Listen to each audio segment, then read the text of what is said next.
Hello guys. चलिए अभी session को स्टार्ट करते हैं टाइम वेस्ट ना करते हुए।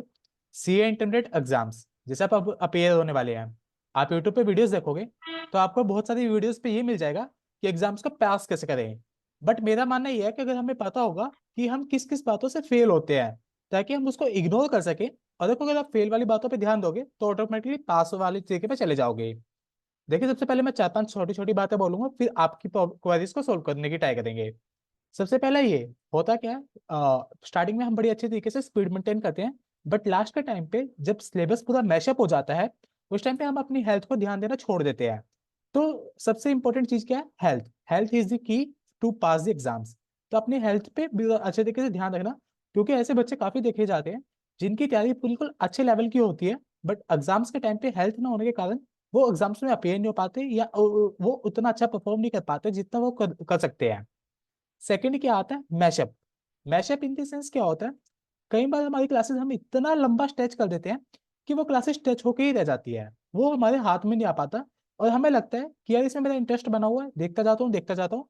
और ऑन द अदर हैंड, कि जहां मेरा इंटरेस्ट लाई करता है मैं वहीं बैठे रहता हूँ और दूसरे सब्जेक्ट्स को इग्नोर कर देता हूँ। जैसे मोस्ट इग्नोर्ड सब्जेक्ट्स कौन से होते हैं इंटर में? टेक्स्ट और ऑडिट, और उसको हम आने वाले टाइम में डिस्कस करेंगे कि इसमें हम कैसे पकड़े। थर्ड क्या होता है? Lack of written practice. क्यों? क्योंकि हमारे साथ बेशक हम बीकॉम कर रहे हैं या हम ट्वेल्थ करके आए हैं, हमारे अंदर फुल कॉन्फिडेंस है कि हम पेपर में अच्छे स्कोर ले ही आएंगे। बस कॉन्सेप्ट समझ आ जाए पेपर में तो हम ऑटोमेटिकली हैंडल कर लेंगे। बट एक चीज आपको समझना पड़ेगा, ये कोई आपके स्कूल के एग्जाम्स नहीं है, बोर्ड के एग्जाम्स नहीं है, ये आपके सीए इंटर के एग्जाम्स है। यहाँ पे चेकिंग पैटर्न बिल्कुल डिफरेंट होता है। होता कैसे है? अगर आपको प्रैक्टिकली बताता हूँ, जैसे मैंने देखा भी है कि जैसे सीए के हाथ में, सीए या कोई भी प्रोफेसर होते हैं, उनके हाथ में आप क्या होते हैं? Answer keys. एक तरफ आंसर कीज, एक तरफ आपकी आंसर शीट। अब इस टाइम पे क्या होता है, वो कई बार कॉन्सेप्ट भूल जाते हैं काफी लंबे टाइम पीरियड के कारण। तो आपकी आंसर कीज को देख के आपकी आंसर शीट देखी जाती है, और उसमें अगर उनको लगता है कि मैक्सिमम कीवर्ड्स मैच कर रहे हैं तो आपको मैक्सिमम मार्क्स मिल जाएंगे। अगर आपका कॉन्सेप्ट और आंसर बिल्कुल ठीक है, बट वहां से आपके वर्ड्स मैच ही नहीं कर रहे, आपने बड़ी लेमन लैंग्वेज में लिखा है, तो आपको मार्क्स नहीं मिलते चाहे आपका बिल्कुल ठीक हो। और इसकी कहीं भी कोई भी सुनवाई नहीं है। आप फाइनल की इतनी वीडियोस देख सकते हैं कि इतनी छोटी छोटी मिस्टेक्स पे वो नंबर बिल्कुल जीरो ही कर देते हैं। एक टाइप के 8 में से 1-2 नंबर देना, कोई नंबर देना नहीं होता। तो इस तरीके से रिटन प्रैक्टिस को इग्नोर करना। और फोरमोस्ट रीजन क्या होता है? आप अपने स्ट्रेंथ और वीकनेस को आइडेंटिफाई नहीं करते, जिसकी वजह से आप कहीं ना कहीं लैप्स कर जाते हैं। होता क्या है? देखो, इंटर में अगर मैं लेके चलूं, अगर आप दोनों ग्रुप एक बारी में दे रहे हैं और या आप एक ही दे रहे हैं। अब अगर आप एक दे रहे हैं तो तीनों सब्जेक्ट में 300 मार्क्स। 300 मार्क्स में हम बड़ा अच्छा परफॉर्म नहीं कर सकते, और 600 में नहीं कर सकते 6 सब्जेक्ट्स में। तो होता क्या है, आपको कॉम्बिनेशंस पे चलना पड़ता है। वो होता नहीं, +2 में परम्यूटेशन एंड कॉम्बिनेशंस। ऐसे ही यहाँ पे पहले क्या होता था, जब आपके चाचा एग्जाम होते थे तो बच्चा, मैं भी हो गया या मेरे साथ में फिलिक्स हो गया, जो देखा गया है कि दो दो सब्जेक्ट्स कर लेते थे, कि दो सब्जेक्ट्स को इतना अच्छा बना लेते थे कि दूसरे के सब्जेक्ट्स में हमारा कंपनसेशन हो जाता था। और किसी सब्जेक्ट में अगर हमारे कम चल रहे हैं तो हम उसको कंपनसेट कर लेते थे। ऐसे ही आपको आइडेंटिफाई करना पड़ेगा कि यार मेरे कौन से सब्जेक्ट्स बिल्कुल अच्छे हैं। अच्छे इन दी सेंस क्या होता है? मुझे कॉन्सेप्ट समझ आ रहा है, मैं उसको सोल्व कर पा रहा हूँ, और मैं पेपर में इसमें एक भी मार्क्स को हिलने नहीं दूंगा। और उसमें आपको मिनिमम टारगेट 80 का लेके चलना पड़ेगा। और आपको माइंड में डालना पड़ेगा 65 से मेरे को इसमें नीचे आना ही नहीं। क्योंकि यार देखो, प्रैक्टिकली एक चीज होती है कि सीए इंटर हो गया, फाइनल हो गया, इसमें एक दो सब्जेक्ट ऐसे आते हैं जिसमें आपके कॉन्सेप्ट बिल्कुल 100% टेस्ट कर लिए जाते हैं। ये बात पूरी 100% सच है। मैं डरा नहीं रहा, आपको रियलिटी दिखा रहा हूँ ताकि आपका अटेम्प्ट ना लगे। तो अब होता क्या है, कोई पेपर उल्टा सीधा आ गया या उसमें क्वेश्चंस हाई लेवल के आ गए, होता सारा स्टडी मैट से ही है, बस थोड़ा बहुत डिफरेंट कर देते हैं वो, जो हम पहले नहीं देखते। तो अब होता क्या है, अगर आपका एक पेपर थोड़ा सा हल्का सा आ गया, टेढ़ा आ गया, जो आपका अनबैलेंस हो गया, ऑन द आप माइंड में सोच के गए हैं कि मेरे को इन दो में अच्छा परफॉर्म करना ही है और कुछ करना है। अगर आपका एक में हल्का सा कम आया और बाकी दो में आपके एक्सपेक्टेशन से ज्यादा आ गया, तो वो आपका बैलेंस कर देगा। बैलेंसिंग को आप अगर आप माइंड में लेके चलेंगे, उससे बढ़िया चीज आपको कभी भी नहीं मिलेगी। Balancing is the very good concept. तो इस तरीके से आप अपनी बैलेंस कर सकते हैं। और लास्ट पॉइंट मेरा एक चीज है कि देखो, मैं आपको किसी सब्जेक्ट के लिए कुछ नहीं बोलता, बट दो के लिए मैं हमेशा सबको बोलता हूँ, टैक्स और ऑडिट। टैक्स में जितना हो सके एमसीक्यू उसको बिल्कुल रगड़ दो। आपके स्टडी मैट का हो गया, आरटीपी में मिलता है एमसीक्यू, टीचर के मॉड्यूल्स उठा लो, कहीं टीचर्स खुद के बनाते हैं। क्योंकि टैक्स में देखो, अगर आप लॉन्ग क्वेश्चन भी सोल्व करते हैं, उसमें क्या होता है, कॉन्सेप्ट टेस्ट होता है कि इस सेक्शन में क्या बात बोली गई है, इसमें क्या होता है। और ना एक बात आपको सच बोलना चाहता हूँ कि मैंने भी ये गलती की है और बहुतों ने की है। टेक्स्ट में हम ना रट्टा मारते हैं डीटी और आईडीटी में। आईडीटी में ना रट्टा मारने का कोई लॉजिक नहीं बनता। रट्टा मारने से कभी मार्क्स भी नहीं आते हैं। और दूसरी बात देखो, मैं इस टाइम पे ऑडिट कर रहा हूँ और मेरे पास है जीएसटी डिपार्टमेंट का ऑडिट, और आज ही मैं 2 सेक्शन लगा के हटा हूँ, सेक्शन 17 सब सेक्शन 5 और एक टाइम ऑफ सप्लाई का। तो मैं बोल रहा था कि टैक्स में जैसे अभी अब मैं आपको बता के हटाऊं कि देखो आप चाहे कितना रट्टा मार लो, बट पेपर में गड़बड़ हो जाती है, क्योंकि रट्टाफिकेशन कभी भी काम नहीं करता। होता क्या है, जैसे अभी मैं बता रहा था कि रियल लाइफ में section 17 section 5 input tax credit block क्या है, वो मुझे उस टाइम पे ना समझ आके आज भी क्या करूँ, इंटर की बुक से उठा के समझ रहा हूँ कि होता क्या है। जैसे आपका व्हीकल्स वाला है कि 13 से ऊपर अगर आपकी कैपेसिटी है, आपने उसका कोई रेंट वगैरह दिया है, तो आप उसका आईटीसी क्लेम कर सकते हैं। और इस चीज की ऑब्जर्वेशन निकाल के हटाऊं कि कंपनी वालों ने इसका इंप्लीमेंटेशन नहीं किया। और दूसरा एस्पेक्ट में बोलना चाहता हूँ ऑडिट। ऑडिट में अपने स्टडी मटेरियल के कम से कम 2 बार क्वेश्चंस को लिख के देखिए। ऑडिट हमें बहुत सिंपल लगता है कि यार इसमें क्या है, कैश एंड इक्विवेलेंट्स का बोलते हैं ऐसे ऑडिट में, मैं पेपर में ऐसे लिखाऊंगा, मैं वैसे लिखाऊंगा, ये कराऊंगा। पर ग्रुप 2 में 90% बच्चे ऑडिट में फेल होते हैं। क्यों? ऑडिट जितना सिंपल दिखता है, एग्जामिनर उतना टफ डिमांड करता है। Tough demand in the sense कि आपके जो बुक में लिखा है, जो आपकी आंसर शीट है, वो दोनों मैच करनी चाहिए।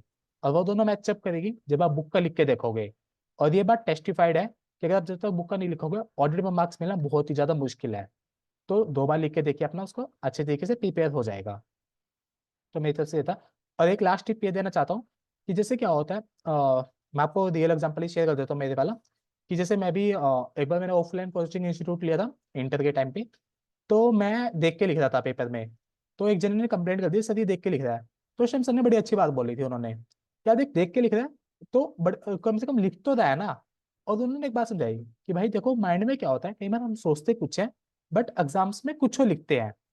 कि आपने सोचा कि कोई इंग्लिश लिख रहे हैं, आपके माइंड में बड़ा अच्छा फ्रेम हुआ, बट आपने लिख दिया कुछ और कई बार ऐसे कुछ और डिमांड करता है कि पूछा कुछ हो जाता है, और आप कई बार उसको लाइन नहीं कर पाते। तो जब आप कम से कम पास्ट ईयर के 2 चीजों को लिख के देखोगे, तो आपको क्लियरिटी रहेगी माइंड में कि ऐसे ही पूछता कैसे और डिमांड कैसे करता है आंसर को।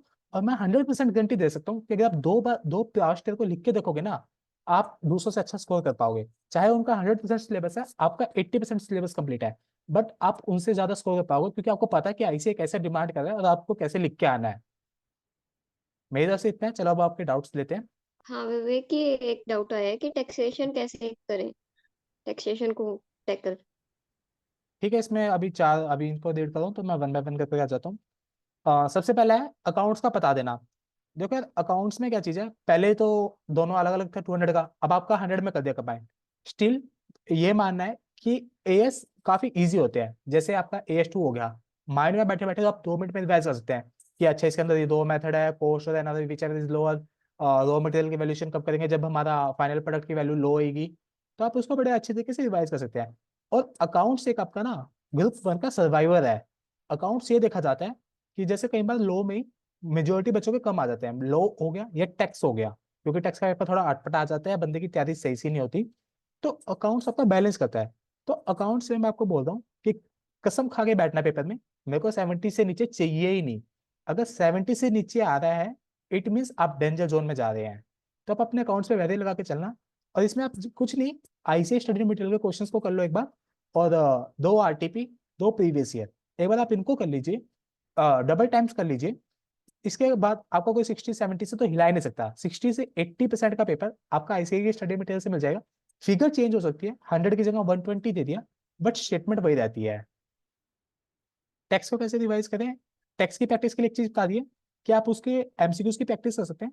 अगर आप एमसीक्यूज की तैयारी कर रहे हैं, इट मीन आप बड़े क्वेश्चन की भी कर रहे हैं, क्योंकि एमसीक्यूज में क्या होता है, 1 या 2 नंबर का एमसीक्यू है, उसमें आपको 1 या 2 के लिए वो पसीने छुड़वा देता है कि आपका हर एक सेक्शन बड़ा डीपली रिवाइज हो जाता है। स्टिल 14 नंबर का, वो पहले तो 14 का आता था, आई डोंट नो अब कितने का आएगा। वो क्वेश्चन को बड़े अच्छे तरीके से टैकल करना, वो सबसे मेन होता है। और रिवाइज कैसे करना है, देखो टैक्स में ना सबसे इजी बोला जाता है, जैसे आपका रेजिडेंशियल स्टेटस हो गया, आपका टीडीएस टीसीएस हो गया। टीडीएस टीसीएस एक ऐसा चैप्टर है, वो इंटरव्यू में चाहे आप किसी भी डोमेन का दो, टैक्स का ऑडिट का पूछा ही जाएगा। तो आज ही नहीं तो बाद में याद करना पड़ेगा आपको। पीजीपी हो गया, पीजीपी आपको अभी लेंथी लग रहा है, बट बाद में आप 2-3 घंटे में रिवाइज कर ले सकते हैं रिविजनरी वीडियोस को। और पीजीपी सबसे ज्यादा नंबर चैप्टर का आता है। हाउस प्रॉपर्टी हो गया, ये तो बच्चों वाला चैप्टर है, 15-20 मिनट में आप रिवाइज कर सकते हैं, 2-3 जो सेक्शन है इसमें। तो इस चीजें से, और टेक्स्ट का भी, और सबसे सारे सब्जेक्ट्स में मैं एक चीज बोल रहा हूँ बार बार कि स्टडी मटेरियल को छोड़ना मत। अगर आप किसी टीचर का मॉड्यूल्स फॉलो कर रहे हैं, आप एक बार कर लीजिए। आईसीआई का अगर आप दोबारा कर लेंगे, उसमें कुछ नहीं जाता। इसमें तेरा घाटा का तू करके नहीं जाता, पेपर में मार्क्स कम आएंगे। तो इसको बोलो डबल रिवीजन होगी, डबल आपकी तैयारी रहेगी, और आप अच्छे तरीके से कर के आएंगे, पेपर में अच्छा परफॉर्म करेंगे। चलिए नेक्स्ट क्वेश्चन। एस बी लिए बी की स्टडी मटेरियल इनफ है? देखिए, आप जिस टीचर से करते हैं वो स्टडी मटेरियल भी काफी अच्छा है, आप वहां से भी कर सकते हैं। बट मैं आपको स्टडी मटेरियल आईसीए के लिए बार बार क्यों रिकमेंड कर रहा हूँ, मैंने भी प्राइवेट कोचिंग ली थी, बट बाद में देखा गया था कि जब तक देखो, अगर आप टीचर्स के मॉड्यूल में ना हर चीज होती है, एमटीपी आरटीपी, और वो कई साल कई पुराने क्वेश्चंस भी डाल देते हैं अदर मटेरियल्स उठाने के लिए, ताकि वो दिखा देते हैं कि हमारे मॉड्यूल्स में पूरा कवर ही है। बट आईसीआई में क्या होता है, कई बार उन्होंने कुछ न्यू क्वेश्चन ऐड कर दिए, लेट्स सपोज, और पेपर में कई बार new question same to same उठ के आ जाते हैं, और वो उस मॉड्यूल में स्किप हो गया या कुछ हो गया, या वो उस क्वेश्चन में कुछ अलग पॉइंट है, तो आप आईसीआई का दोबारा से करेंगे तो आपका ध्यान वहां जाएगा, आप उसको रिवाइज करेंगे तो वो अच्छा रहेगा आपके लिए। और अकाउंट्स, मैं बार बार एक बात बोलता हूँ, ग्रुप 1 में अकाउंट सर्वाइवल होता है, और ग्रुप 2 में आपका एफएम और एसएम। पहले क्या होता था, एफएम को होता था वो ज्यादा स्कोरिंग होता था, एसएम जितना स्कोरिंग दिखता है सेम एज विद ऑडिट लाइज करते हैं कि एसएम में भी आपको स्टडी मटेरियल को छाप के आना पड़ेगा। आप मन का बनाएंगे, मन का लिखेंगे, एग्जामिनर कहता है आपका मन रीड ना करे, उसका मतलब नहीं होता, उसका मतलब होता है कि मेरे को इतने पेपर चेक करने इतना पैसा मिलेगा, और वो एक पेपर तो ये बड़ी शिद्दत से नहीं होता, बस हाँ ये 5 पॉइंट है 5 नंबर दिए या 3 दिए 4 दिए जितने उसको देने हैं, अगर उसको लगा कि भाई इसने ये 5 पॉइंट है, ये 5 पॉइंट मेरे को इसकी शीट में नहीं दिख रहे, वो मार्क्स नहीं देगा। तो इस चीजों से होता है। चलिए नेक्स्ट। आप कौन से ग्रुप में हो ये प्लीज बता दो कि लो में पॉइंट में आंसर लिखता हूँ, कोई प्रॉब्लम तो नहीं है, ऐसे ही पैराग्राफ वाइज देते।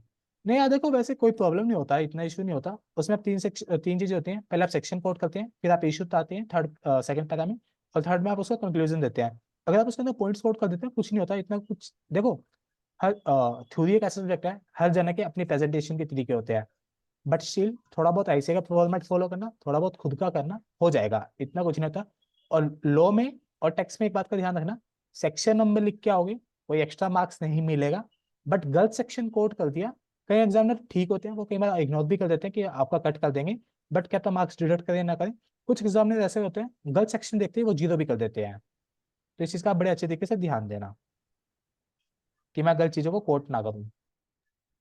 और 60 डेज प्लान का मतलब ये था, देखो 60 डेज का ये नहीं है कि मैं आपको कोई चार्ट बना के दे दूंगा, आप कोचिंग में जा रहे हैं, वही भी एक चार्ट है आपकी लाइफ का। तो आपके इसमें क्या होता है, हाँ 60 डेज का मेरा कहने का मतलब ये था कि लास्ट में जब आप चीजों में ट्रैप में फंसते हैं, वो ट्रैप मैंने आपको अभी से बता दिया कि उस ट्रैप में आप जाना ही मत, ताकि आप अपनी लाइफ को पहले से बचा सकते हैं। और मैं हमेशा एक चीज मानता हूँ कि जब आपको ये पता होगा इस चीजों में बच्चे गलती करते हैं, सब लोग गलती करते हैं, अगर मैं ना करूँ तो इट मीन्स मैं पहले ही सेफ हूँ। जीएसटी में थोड़ी दिक्कत है, कैसे करूँ? देखो मैं अभी बोल कर हटाऊं कि जीएसटी एक ऐसा सब्जेक्ट है, बड़ा प्यारा सब्जेक्ट है, छोटा है डीटी के कंपैरिजन में, और अब तो आपके पास 50 का कर दिया है। बट अगर आप जीएसटी का रट्टा मारेंगे कि मैं इस चीज का रट्टा मार लेता हूँ बिना लॉजिक समझे, तो आप कहीं ना कहीं टैप में फंसेंगे। मैं आपको ये बात प्रेफर करना चाहूंगा कि आप अपने सेक्शंस को समझिए कि सेक्शंस कहना क्या चाहता है, क्योंकि भाई इनपुट टैक्स क्रेडिट ब्लॉक है, क्यों है, किस वजह से है। आप एक चीज माइंड में वो देख लीजिए, क्वेश्चंस 10 कर लो, उसका कोई लॉजिक नहीं है अगर आपको सेक्शन नहीं पता। अगर आपको सेक्शन पता है कि ये सेक्शन किस लिए है, क्यों आया है, तो आपको बड़ा अच्छा रहेगा help. I am studying audit from study material only. I am not having something book of any faculty notes. Do the vision from study material only sufficient or I have to make notes for? Ramandeep Singh भैया, पता क्या होता है study material में, देखो मैंने तो teacher से लिया था, अगर मैं होनेस्ट होकर बताता हूँ, उसमें चीजें ऑर्गेनाइज मैनर में होती है। अब आप क्या कर सकते हैं, स्टडी मटेरियल से पढ़े हैं, देखिए ऑडिट में कई जने ऐसे भी देखे हैं स्टडी मटेरियल से पढ़ते हैं और अच्छा स्कोर करके आते हैं, इंस्टेड इतना अच्छा स्कोर कर लेते हैं, बट जितने बच्चे टीचर से लेके निकलते हैं। तो इसके लिए मैं आपको ऑल द बेस्ट बोलूंगा। सेकंड, ऐसा सुना जाता है कि स्टडी मेट में थोड़ा सा अनऑर्गेनाइज तरीके से होता है, तो आप अपना एक फ्लो चार्ट बना के रखना कि चीजें कहाँ से लेके कहाँ से स्टार्ट होके कहाँ से लिंक कर रही है। कोई स्टैंडर्ड स्टार्ट हो गया, तो वो स्टैंडर्ड में क्या क्या चीजें हैं, क्या क्या बुलेट पॉइंट्स है, तो 1.5 डेज के लिए रिकमेंड करूंगा कि आपके पास एक समरी टाइप कुछ ना कुछ होना चाहिए, ताकि आप स्टडी मटेरियल में पजल ना हो जाए कि मैंने कौन सी चीज कहाँ से पढ़ी थी। लिंकिंग बहुत जरूरी है ऑडिट में। और ऑडिट में अगर आपने एक बार लिंक एस्टेब्लिश कर लिया ना कि मेरा ये स्टैंडर्ड यहाँ से चल के यहाँ खत्म हो रहा है, तो आपका मोर देन 40% टाइम सेव हो जाएगा। और अगर आप उस लिंक को बिठाने बैठेंगे एग्जाम वाले दिन, तो आप ट्रैप में फंस जाएंगे। स्टडी मटेरियल के करेक्ट इनकरेक्ट हो गया और क्वेश्चन हो गया, वो बहुत इंपॉर्टेंट है एग्जाम के लिए। कई बार करेक्ट इनकरेक्ट आपका more than 80% same to same study material वाला आ जाता है एग्जाम में। अकाउंटिंग स्टैंडर्ड में एएस को लेके थोड़ा डर है मुझे। ये ईशा जी देखो, मैं आपको एक बात अभी बोलूंगा कि अकाउंट्स का डर जितना खोलोगे उतना बेहतर रहेगा। और सबसे पहले आप इंपॉर्टेंट को पकड़ लीजिए, जैसे आपका अकाउंटिंग स्टैंडर्ड 1 हो गया और 2 हो गया, 10, एक आपका रिवेन्यू रिकग्निशन वाला है, डेफर्ड वाला है, डेफर्ड टैक्स लाइबिलिटी जो आता ही आता है। और आपको डर इसलिए लग रहा है क्योंकि सिलेबस आपको वास्ट लग रहा है, बट इन दी रियलिटी अगर आप अकाउंटिंग स्टैंडर्ड का सिलेबस देखेंगे आपको उसमें कुछ मिलेगा ही नहीं, क्योंकि आप बैठे बैठे माइंड में रिवाइज करते रहोगे चीजों को। और AS10 लोगों को बड़ा लगता है, बट होता क्या है, हमें माइंड में पता होता है कि ये चीज कैपिटलाइज करनी है, ये नहीं करनी, बस उसको एग्जाम में अच्छे तरीके से प्रेजेंट करने का तरीका होता है।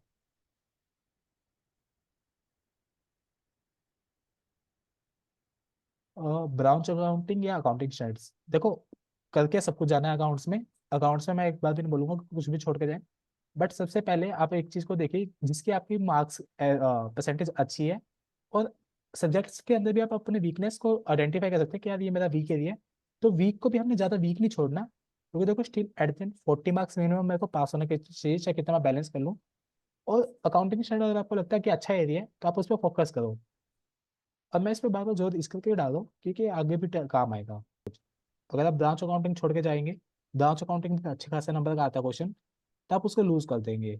उसको लूज करना थोड़ा सा डेंजर डालने वाली बात होती है। ईशा बोलो 5 to 10% वेटेज है, बट 5 to ईशा बोलो 5 to 10% से, बट ये भी एक मेरे लिए बहुत मेजर है। क्योंकि सीए एग्जाम में अब आप इंटर में हैं, आपके लिए 0.5 मार्क्स, यानी अगर मैं लेके चलूँ 1, एक नंबर की भी बहुत वैल्यू है, लोग पास फेल हो जाते हैं। अगर आप सही से यस ढूंढोगे, अगर आप सोचोगे मेरे को बैठे बैठे मैं यस यूट्यूब पे डाल दूं कि मेरे को इनकम टैक्स का लेक्चर मिल जाए, ऐसे नहीं होता कभी भी। ढूंढना पड़ता है, बट सब चीजें यूट्यूब पे मिल जाती है आपको। कॉम्बिनेशन 2 दिन लगते हैं। मैं सीए इंटर में भी ये करता था कि मैं 2 दिन बैठ जाता था, जो मटेरियल मेरे को चाहिए, रिवीजन चाहिए, कुछ भी चाहिए, मैं उनको एक जगह कंबाइन करता था। फिर मेरे 2 दिन रियलिटी में 2 महीने को सेव करते थे कि मैं बाद में जाके परेशान नहीं होता था। यस तो उस चीज को तुम भी करोगे। 2 दिन लगा दो, पूरा यूट्यूब छांग डालो, सब लिंक को, मैं वीडियोस भी डाउनलोड कर दो, क्योंकि कई बार टीचर्स तुम वीडियोस को यस रिमूव कर देते हैं जो अच्छा लगे। उनको सेव करके अपनी बकेट में डाल के रख लीजिए। सर मैंने सारे एएस किए पर मुझे प्रैक्टिकली प्रॉब्लम आ रही है और टाइम बहुत कम है, बहुत ग्रुप्स दे रहा हूँ, क्या करूँ। यार देखो, एएस को मैं इस करके देखो, मेरा एएस पे डालने का मेजोरिटी ये नहीं है कि मेरे को खुद को पसंद है। एएस को एक ऐसी चीज है, कंपनी में प्रैक्टिकली लगती है वो।